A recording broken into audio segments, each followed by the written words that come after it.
A businessman stepped onto the luxurious first-class cabin, adjusting the cuffs of his tailored suit as he settled into his premium seat. He was used to this kind of travel: first-class lounges, champagne on arrival, and the soft hum of exclusivity that came with it. It was a world where people like him belonged, successful individuals who had worked tirelessly to afford such privileges. As he made himself comfortable, he glanced around, nodding approvingly at the other well-dressed passengers who, like him, exuded wealth and influence. But then, his eyes landed on someone who didn't quite fit the picture. A man in a plain t-shirt and jeans had taken a seat nearby, carrying nothing more than a small backpack. He looked relaxed, almost indifferent to the luxury around him. The businessman frowned slightly. He had seen this before: people who managed to snag an upgrade or book a ticket using points, individuals who had no real appreciation for the exclusivity of first class. He leaned back and sighed, shaking his head as he picked up the menu from the armrest. Moments later, as the flight attendants moved through the cabin, offering pre-flight drinks, the businessman turned to the casually dressed man with an amused smile. "First time flying first class?" he asked, his tone laced with condescension. The man looked up, met his gaze, and smiled. "No, not really," he replied casually, accepting a glass of water from the attendant. The businessman chuckled and took a sip of his champagne. "You just don't seem like the type," he said. "Not a lot of people in first-class dress, casually." The man gave a small shrug. "Comfort is important," he said, glancing out the window as if uninterested in the conversation. The businessman smirked and shook his head. "I guess some people just don't understand the value of presentation," he muttered, more to himself than anyone else. As the flight took off, the businessman continued to watch the casually dressed passenger out of the corner of his eye.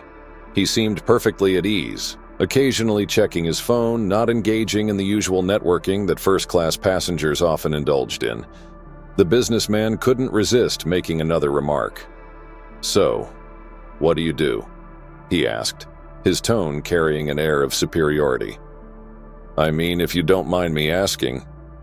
The man turned to him and thought for a moment. "I work in technology," he said simply. The businessman raised an eyebrow. "Ah, tech. A lot of money in that these days," he said, nodding knowingly. "Are you a software engineer? Maybe a startup guy?" The man gave a small smile. "Something like that." The businessman chuckled. "I know a lot of people in tech," he said. "I actually invest in startups myself. It's a tough industry if you don't have the right connections. But first class, huh? Must have done well for yourself." The man nodded but didn't elaborate. The businessman leaned back, clearly unimpressed. He had met plenty of startup hopefuls who thought they had made it big, only to fizzle out within a few years. Without powerful investors and strong branding, most tech companies didn't last. After a while, a flight attendant approached the casually dressed man with a polite smile.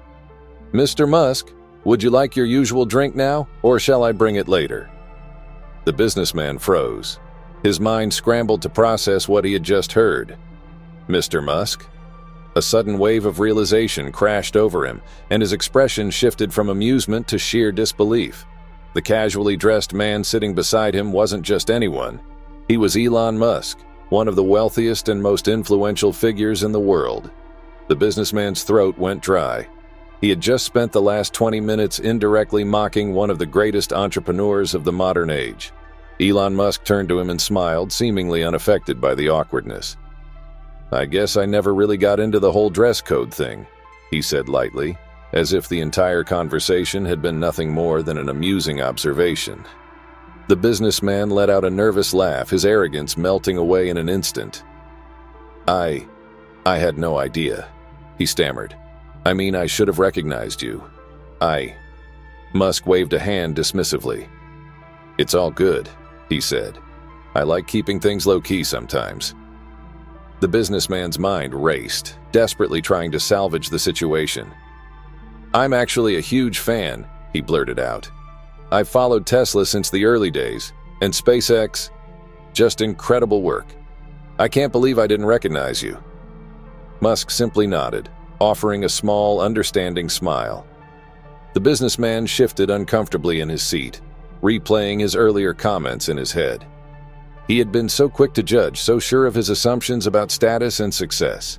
He had thought first class was reserved for those who looked the part, yet the most powerful person on this flight had been the one he had underestimated the most. As the flight continued, the businessman remained quiet, processing the unexpected lesson he had just learned. Meanwhile, Elon Musk simply returned to his phone, unconcerned with the entire situation, as if this kind of reaction was something he had experienced many times before. The businessman leaned back in his plush first-class seat, sipping his champagne with an air of self-importance. Everything about the experience was designed for people like him, those who had worked hard, built their success, and earned the luxury of this exclusive space. Yet, something about the casually dressed man a few seats away irked him. Dressed in a simple t-shirt and jeans, the man looked entirely out of place. No tailored suit, no designer watch, no polished leather shoes. He wasn't engaging in the usual pleasantries, not flashing a luxury brand laptop, or even appearing remotely impressed by the service. The businessman found it odd. First class was a privilege, a mark of status. It wasn't just about comfort, it was about what it represented. And yet, here was this man, sitting as if he belonged, making no effort to acknowledge the exclusivity of the space he occupied. With a small smirk, the businessman leaned slightly toward the man and, in a voice just loud enough for a few nearby passengers to hear, remarked, "First time flying first class?" The man turned his head slightly and met the businessman's gaze. There was no irritation, no offense, just a quiet amusement. "Not really," he replied with a casual shrug. The businessman chuckled, shaking his head. "Didn't think so," he muttered. "But then again, you never know these days. Sometimes people just luck into it. Loyalty points, company perks. Not everyone actually earns their way here." A few passengers glanced over, sensing the thinly veiled insult. Some returned to their reading, but others kept their ears open, intrigued by where the conversation might lead. The businessman took another sip of his drink and continued. "It's interesting," he mused. "You can always tell the difference between those who belong and those who, well, just happen to be here." Still, the man showed no reaction, only offering a polite smile as he turned back to his phone. This lack of engagement frustrated the businessman further. He was used to people responding, either defending themselves, getting flustered, or trying to prove their worth. Instead, this man seemed completely unfazed, as if the businessman's words held no weight at all. Leaning in slightly, the businessman decided to push further. "You know, first class isn't just about a seat," he said, swirling his champagne. "It's about a certain level of sophistication, the kind of thing you pick up over years of success. Presentation matters, wouldn't you agree?" The man finally turned to face him fully. There was no defensiveness, no irritation, just a calm, assessing look. "Comfort matters," he said simply. The businessman scoffed. Sure, but let's be honest. First impressions count. People can tell when someone truly belongs." A quiet chuckle came from one of the nearby passengers, someone who had been listening in on the exchange. The businessman ignored it, assuming it was in agreement with him. He crossed his legs, adjusting his expensive cufflinks. "I don't mean any offense, of course," he added, in a tone that suggested he didn't really care whether offense was taken or not. "I just find it fascinating how different people end up here." Another passenger, a woman seated across the aisle, gave the businessman a sideways glance. She had recognized the casually dressed man the moment she boarded, but she chose to stay silent, watching the situation unfold. The businessman continued, clearly enjoying the sound of his own voice. "You see, in my line of work, I meet a lot of successful people. CEOs, investors, industry leaders, people who have built real empires. And you can always tell when someone has that kind of background." The man nodded slightly, as if considering the statement. "And how do you tell?" The businessman smiled, eager to elaborate. "Well, for one, there's the way they present themselves. You won't see them walking around in a t-shirt and sneakers. They understand that appearance is a reflection of success. There's also a certain confidence in how they interact, the way they carry themselves, the way they speak. It's easy to spot the real players from the ones just passing through. The man tilted his head slightly. Interesting perspective. The businessman grinned, mistaking the response as agreement. Exactly. It's why first class is such a unique place. You get a mix of people, some who belong, some who don't, and after a while you can just tell. A few more passengers glanced in their direction now. Some had already figured out the truth, while others simply sensed the growing tension beneath the businessman's arrogance. The businessman leaned back in his seat, feeling satisfied with himself. He had made his point. The man sitting next to him, whoever he was, had no real understanding of what it meant to be successful. Sure, he had a seat in first class, but he lacked the polish, the presence. What the businessman didn't realize, however, was that his words had already sealed his fate. Within moments, he would come to understand just how wrong he had been. The casually dressed man remained calm, offering a polite smile in response to the businessman's remarks. He showed no signs of frustration or irritation, which only seemed to encourage the businessman further. Sensing an opportunity to assert his dominance, the businessman leaned back, adjusting the cuffs of his expensive shirt and let out a confident chuckle. "So, what do you do?" he asked, his tone carrying an air of casual condescension. "I always find it interesting to hear different career paths. Some people work their way up, others, well, let's just say some get lucky." The man took a moment before responding. "I work in technology," he said simply. The businessman nodded, as if already having assumed as much. "Ah, tech. A lot of young people jumping into that space these days. Startups, apps, social media. Everyone thinks they're the next big thing." He paused, tilting his head slightly. "But the real players? They're the ones who understand business, not just coding or gadgets." The man nodded slightly, appearing to listen intently. "That's an interesting point. So, what do you do?" The businessman straightened up, clearly eager to talk about himself. "I run an investment firm," he said proudly. "We work with high-net-worth individuals, making strategic plays in emerging markets, funding real businesses, not trends." He took a sip of his champagne, letting the words settle.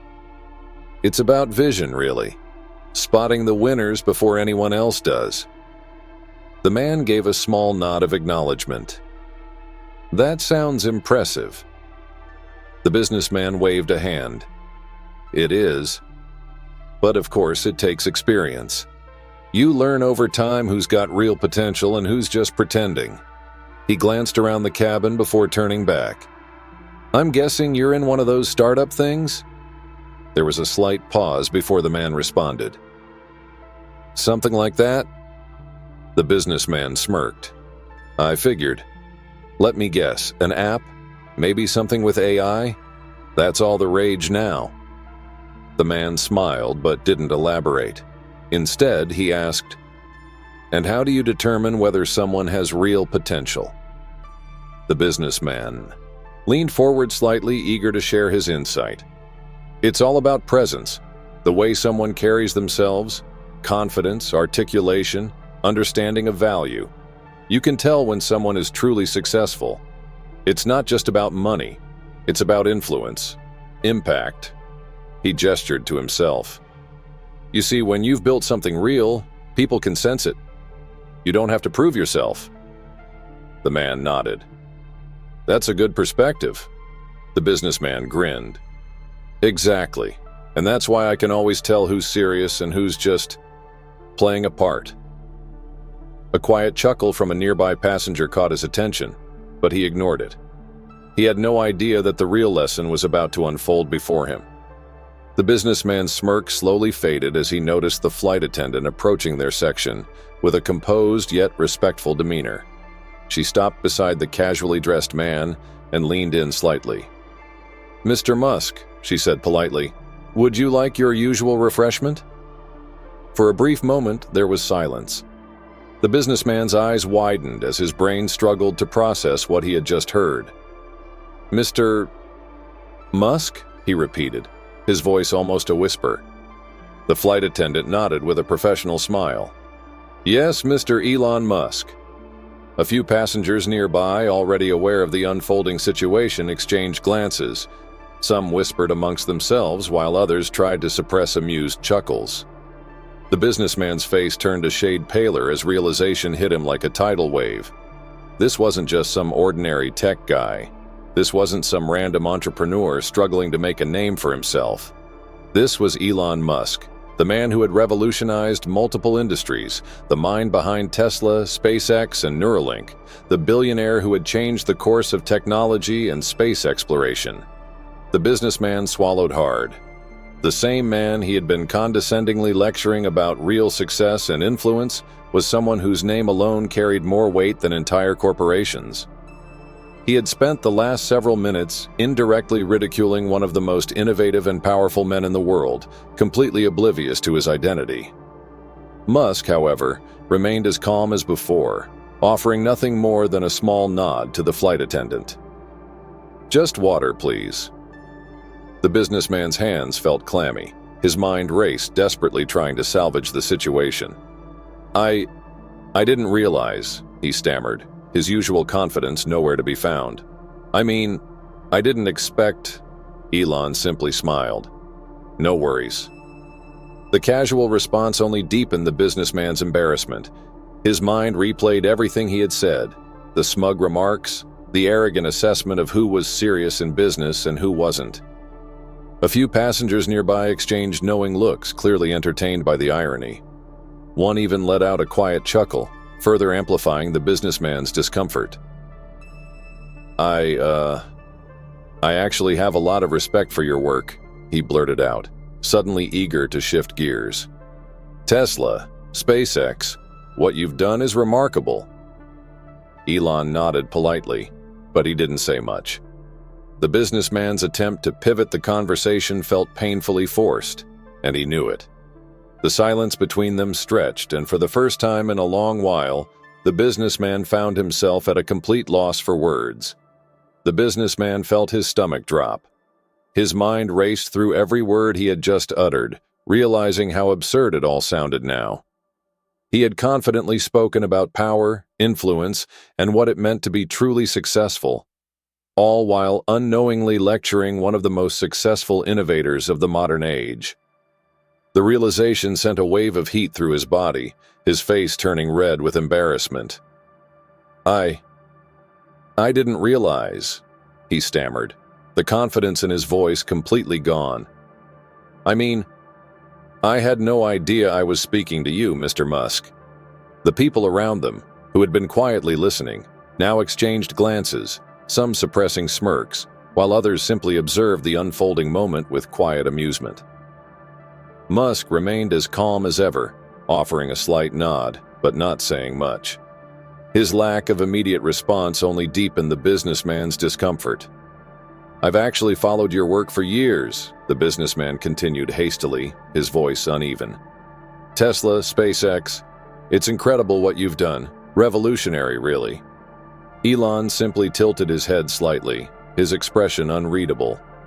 The businessman felt his heart pound harder. It's just that, first impressions. He let out an awkward chuckle, desperately searching for the right words. You're dressed so casually.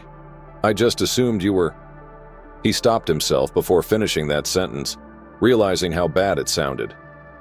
Musk finally spoke, his voice even and composed. You assumed I wasn't important? The businessman let out a nervous laugh. No, that's not what I meant. He shook his head, his palms feeling sweaty. It's just that. Musk raised a brow slightly, waiting. The businessman swallowed hard, feeling trapped. There was no way to spin this in his favor. The damage was already done. A few seats away, a man in a suit let out a small chuckle. Another passenger shook his head with a knowing smile. The businessman could feel their eyes on him, silently judging his awkward attempt at salvaging the situation. Musk, still relaxed, reached for his glass of water and took a slow sip before setting it back down. People have a habit of judging others based on appearances. he finally said, his voice calm but firm. "It's an interesting thing, really. We assume we can tell a person's worth just by how they look, what they wear, or where they sit." The businessman nodded eagerly, as if he agreed with that statement all along.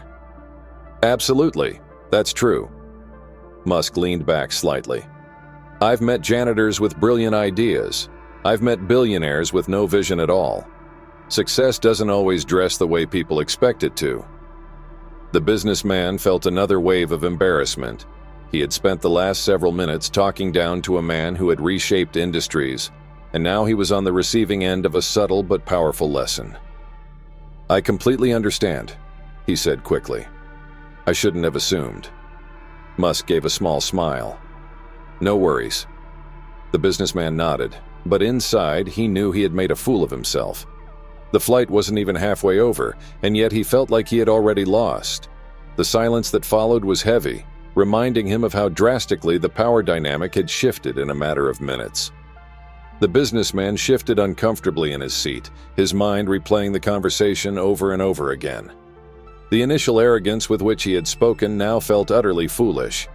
He had walked into this flight with an air of self-importance, eager to showcase his knowledge and authority, only to find himself humbled in the most unexpected way. His own words, which once carried so much confidence, now echoed back at him, drenched in embarrassment. As he sat there in silence, he became acutely aware of the people around him. He could feel the subtle glances from other passengers, some amused, some indifferent, but all aware of what had just transpired. He wondered how many of them had judged him for his assumptions. How many had silently acknowledged the lesson unfolding before them? It was strange how a moment of misplaced arrogance could so quickly turn into a moment of deep self-reflection. He had always prided himself on being a sharp businessman, someone who could read people, assess situations, and stay ahead in any conversation. Yet here he was, completely blindsided by his own preconceived notions. If someone had told him earlier that morning that he would end up sitting next to Elon Musk and making a complete fool of himself, he would have laughed. But now, the reality of it stung. He thought about how quickly he had judged Musk based on his appearance. The casual clothes, the lack of an entourage, the quiet demeanor, none of it fit the image he had in his head of what a billionaire should look like. In his mind, wealth and power had always been associated with grand displays of status, expensive suits, luxury accessories, and air of exclusivity. But Musk had none of that, and yet he commanded more influence than almost anyone else in the world. The irony wasn't lost on him. He had spent the first part of the flight talking about success, unknowingly lecturing one of the most successful men alive. And in return, Musk hadn't needed to prove anything. He hadn't boasted, hadn't defended himself, hadn't sought validation. He had simply let the businessman's own assumptions collapse under their own weight. It wasn't just a personal embarrassment. It was a lesson in humility, a lesson in how real power didn't need to be flaunted.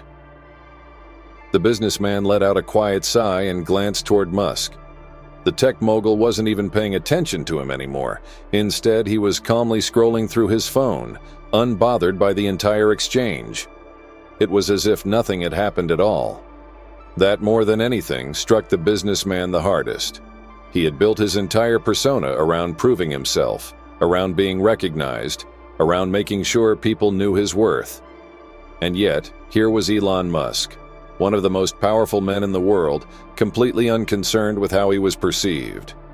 The businessman felt a deep sense of regret, not just for how he had acted, but for how much time he had spent in life trying to prove something to people who, in the end, probably didn't even care.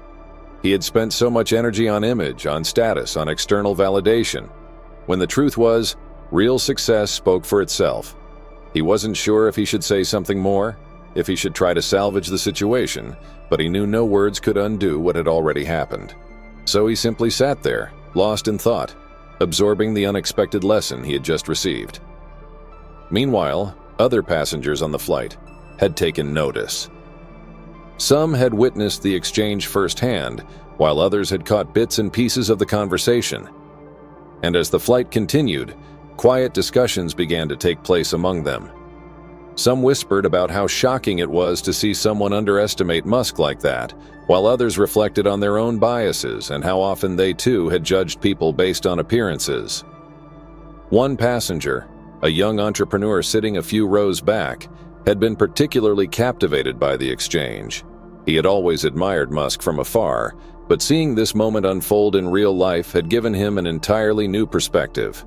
He realized that success wasn't about how loudly someone announced it. It was about what they built, what they created, and how they carried themselves. It was about quiet confidence, not arrogance. As the flight continued, a sense of unspoken understanding settled in the air. Everyone who had witnessed the moment had learned something valuable that day. The businessman, now fully aware of his mistake, knew that this was a story that would stay with him forever. He had gone into the flight believing he was the one who had wisdom to share, but he was leaving it having received a lesson he would never forget. And as fate would have it, by the time the flight landed, the story of what had happened had already started to spread. A few passengers had taken to social media, sharing their account of how a man had insulted Elon Musk on a first-class flight, only to be humbled in the most unexpected way. The story quickly went viral, serving as a reminder to people everywhere. Never judge a person by their appearance, and never assume you know more than the quietest person in the room, because they just might be the one changing the world.